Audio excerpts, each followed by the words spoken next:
साथियों, आज भगवान शिव का प्रिय दिन सोमवार है। आज विक्रम संवत 2078 मार्गशीर्ष शुक्ल पक्ष दशमी तिथि एक नया इतिहास रच रही है।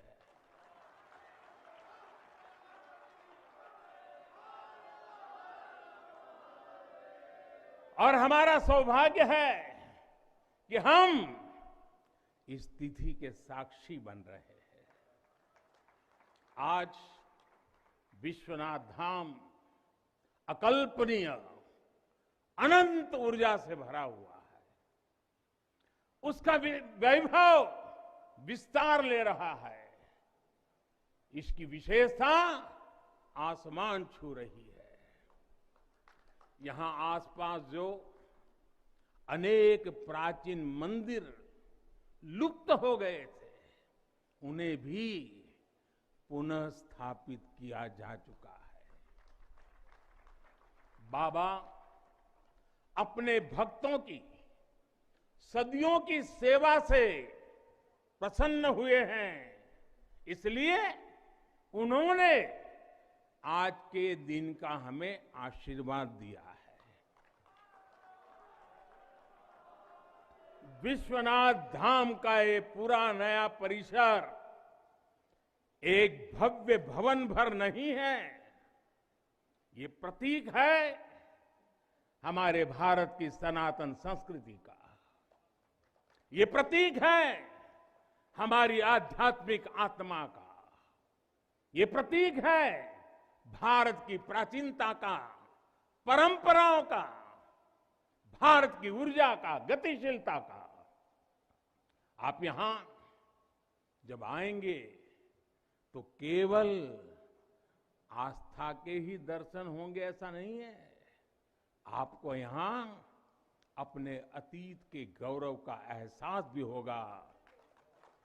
कैसे प्राचीनता और नवीनता एक साथ सजीव हो रही है, कैसे पुरातन की प्रेरणाएं भविष्य को दिशा दे रही हैं, इसके साक्षात दर्शन विश्वनाथ धाम परिसर में हम कर रहे हैं।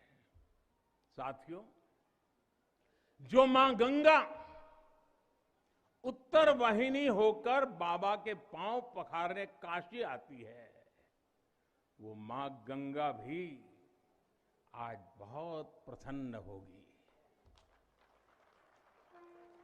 अब जब हम भगवान विश्वनाथ के चरणों में प्रणाम करेंगे, ध्यान लगाएंगे, तो मां गंगा को स्पर्श करती हुई हवा हमें स्नेह देगी, हमें आशीर्वाद देगी।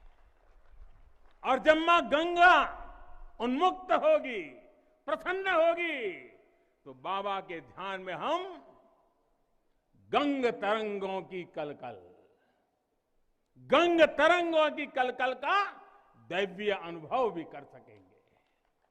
बाबा विश्वनाथ सबके हैं, मां गंगा सबकी है, उनका आशीर्वाद सबके लिए है। लेकिन समय और परिस्थितियों के चलते बाबा और मां गंगा की सेवा की ये सुलभता मुश्किल हो चली थी। यहां हर कोई आना चाहता था, लेकिन रास्तों और जगह की कमी हो गई थी। बुजुर्गों के लिए, दिव्यांगों के लिए यहां आने में बहुत कठिनाई होती थी। लेकिन अब विश्वनाथ धाम परियोजना के पूरा होने से यहां हर किसी के लिए पहुंचना सुगम हो गया है। हमारे दिव्यांग भाई बहन, बुजुर्ग माता पिता सीधे बोर्ड से जेटी तक आएंगे। जेटी से घाट तक आने के लिए भी एस्केलेटर लगाए गए हैं।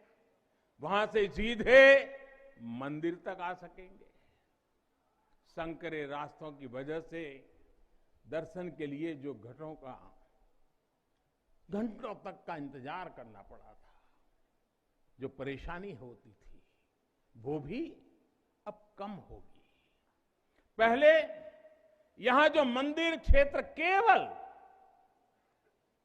3000 वर्ग फीट में था, वो अब करीब करीब 5 लाख वर्ग फीट का हो गया।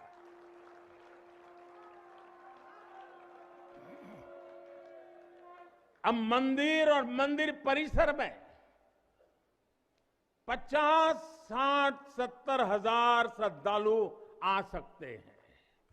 यानी पहले मां गंगा का दर्शन स्नान और वहां से सीधे विश्वनाथ धाम, यही तो है हर हर महादेव।